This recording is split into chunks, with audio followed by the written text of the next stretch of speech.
Hi friends, నేను మీ ఆసిఫ్ని. Customer నాకు ఈరోజు కాల్ చేసి వాటర్ లీకేజ్ అవుతుందమ్మా ఒకసారి చెక్ చేద్దురా అని చెప్పేసి కాల్ చేశారు. నేను వచ్చి చెక్ చేయడం జరిగింది.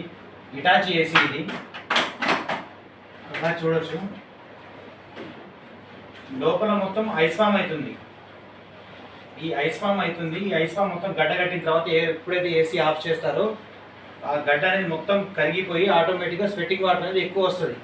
ఆ ట్రే నుంచి వాటర్ వెళ్ళకుండా ఓవర్ఫ్లో అయ్యి బయటికి వస్తుంది. దీనికి రెండు కారణాలు ఉంటాయి. ఒకటి, గ్యాస్ తక్కువ ఉంటే ఐస్ ఫామ్ అవుతుంది. రెండవది, కెమికల్ వాష్ చేయకపోతే డస్ట్ ఎక్కువ ఉన్నా సరే వాటర్ అనేది లోపలికి వస్తాయి. డ్రైన్ ట్రే ఏమైనా బ్లాక్ అయినా కానీ వాటర్ అనేది లోపలికి వస్తాయి.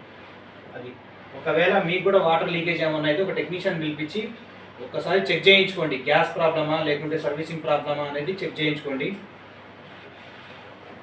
ఇంకొక విషయం ఏంటంటే వాటర్ ట్రే ఏమైనా బ్లాక్ అయిందో కూడా అది కూడా ఒకసారి చెక్ చేయించుకోండి. ఓకేనా మిత్రులారా? Right, thank you.